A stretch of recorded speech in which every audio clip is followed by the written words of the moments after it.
Message ঢুকেছে অথচ যুবসাথীর টাকা অ্যাকাউন্টে ঢোকেনি, কি করবেন? আপনার টাকা কি আদৌ ঢুকবে নাকি লেট হবে টাকা ঢুকতে? যুবসাথীর 1,500 টাকা আসছে ধাপে ধাপে। কারা আগে পাচ্ছেন, তাদের টাকা ঢুকতে দেরি হচ্ছে। কেন এমনটা হচ্ছে জানেন? যুবসাথীর টাকা ঢোকার আগে দেখে নিন আবেদন আপনার অ্যাপ্রুভ হয়েছে কিনা। আপনার জন্য রইল এই সহজ পদ্ধতির হদিশ। গত 7ই মার্চ থেকেই আবেদনকারীদের অ্যাকাউন্টে টাকা ঢুকতে শুরু করেছে। ইতিমধ্যে অনেকের ফোনে মেসেজ ঢুকে গিয়েছে, কিন্তু অ্যাকাউন্টে টাকা ঢোকেনি এখনো।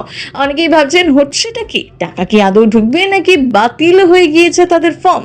মুখ্যমন্ত্রী মমতা বন্দ্যোপাধ্যায়ের নাম নিয়ে এরকম মেসেজ কি আপনিও পেয়েছেন?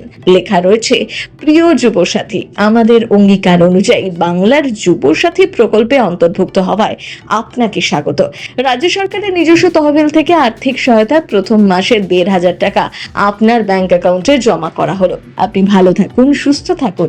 শুভেচ্ছা সহ মমতা ব্যানার্জি, মুখ্যমন্ত্রী, পশ্চিমবঙ্গ সরকার। তবে এই মেসেজ পাওয়ার পরেও অনেকের অ্যাকাউন্টে এখনো পর্যন্ত টাকা ঢোকেনি। এই নিয়ে বিভ্রান্ত হচ্ছেন অনেকেই।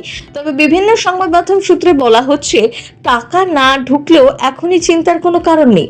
আসলে ধাপে ধাপে দেওয়া হচ্ছে যুবসাথীর টাকা।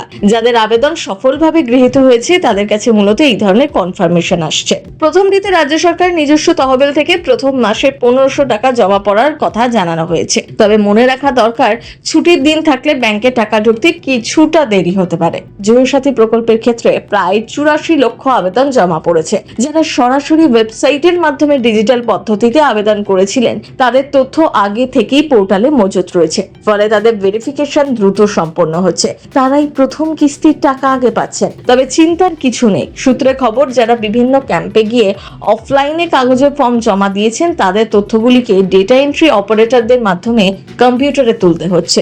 বিপুল সংখ্যক ফর্ম ম্যানুয়ালি এন্ট্রি করতে স্বাভাবিকভাবেই একটু বেশি সময় লাগছে। এরপরে ধীরে ধীরে অ্যাকাউন্টে টাকা পাঠিয়ে দেওয়া হচ্ছে, এমনটাই খবর। তবে মেসেজ আসার পরও বেশ অনেক দিন কেটে গেলে আপনার অ্যাকাউন্টে যদি টাকা না ঢোকে, তাহলে নিকটবর্তী বিডিও অফিসে যোগাযোগ করতে পারেন। অনেক সময় অ্যাকাউন্ট নাম্বার ভুল থাকলে টাকা ঢোকে না, তাই সেক্ষেত্রে বিডিও অফিসে গিয়েই অ্যাকাউন্ট নাম্বার ঠিক করাতে হবে। অফলাইন বা অনলাইনে ফর্ম জমা দেওয়ার পর স্ট্যাটাস চেক করার কোনো অপশন ছিল না। সেই সমস্যার সমাধান করতেই যুবসাথী পোর্টালে একটি নতুন ট্র্যাকিং অপশন যুক্ত করা হয়েছে।